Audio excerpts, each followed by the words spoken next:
ګرمي خو لاړه موږ خو رخصت ورکړي زمې راغلی زمې ته موږ مرحبا وایو موږ و زمې ته وایي تا دې الله راولي موږ سره د تیارۍ درته ناست یو موږ تیاري کړې ده تا دې الله راولي د زمې دپاره چې کوم خاص پروډکټ علمي پاکستاني جامع اینډ هربل سنټر کې ستاسو دپاره ستاسو خادم ستاسو ورور ستاسو دوست ستاسو معالج ډاکټر حکیم مولانا مبلا منیب ستاسو دپاره بهترینه د شات والا چې کومې فارمولې دي هغه موږ تیاري کړي دي او زموږ سره موجوده دي ډېر خلک وایي چې زه غسل وکړم په زمې کې زما بدن چې دی هغه خشکي کوي بدن الرجي کوي د دې دپاره هني د شات والا ارکې ګلاب دی دا په چې کله غسل کوي په غسل کې 2 چمچې ولړه بیا په هغه اوبو باندې غسل وکړه په ګرمو اوبو باندې او دا چې کوم دی د شات والا لوشن دی کله چې دی غسل وکړي بیا دغه بعد چې کوم دی دا لوشن چې کوم دی هغه پر خپل لاسو پر بدنو پر شو باندې چې دی هغه استعمالولی سي او دا چې دی د شات والا زعفران کریم دی کله چې دی غسل وکړي او داسې وکړي راوتې په لاسو په مخ او په شو په دې باندې لګولی سي او دا چې دی د شات والا فیس واش دی ستا مخ چې دی هغه خرابي کوي خشکي اکثره خشکي کوي خراب سي او مخ چې کوم دی هغه مسلې مسایل کوي او دغه رقم د زمې څخه ډېر بد وړي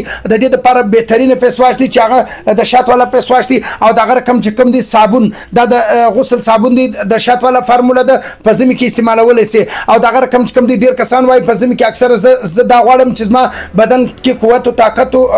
خاص غذا چې کوم دغه زه استعمال کړم زما د بدن قوت مدافعت چې دغه بالا سي د بدن کمزوري چې دغه ختم سي او د بدن قوت او طاقت چې دغه داسې بالا سي چې ماته ځواني را پیاد سي او کته د زه د 10 کال ماته 15 کال چې دغه را پیاد سي د دې لپاره د زمې خاص پودر دی بهترینه پودر دی بهترینه غذا د داشان د مختلفو جړی بوټي څخه تیار شوه خاص فارمولې دي دیسی فارمولې دي کورنۍ فارمولې دي لاسي فارمولې دي بهترینه فارمولې دي اصلي فارمولې دي دا فارمولې چې کوم دي هغه استعمالول سي او په دې کې موږ سره خاص دوه شان چې کوم دي هغه مسنون غذا اوس موجوده دي چې هغه شات دي شات زموږ په خاص تعداد باندې هغه بالکل را رسیدلي دي اصلي شات زموږ سره موجوده دي دیسی شات زموږ سره موجوده دي اورجنل شات زموږ سره موجوده دي په هغه کې مختلف قسمونه زموږ سره موجوده دي ته ترلاسه کولی سي او په شیدو کې استعمالولی سي په دوا کې استعمالولی سي شات چې کوم دي هغه خپله غذا جوړه کړه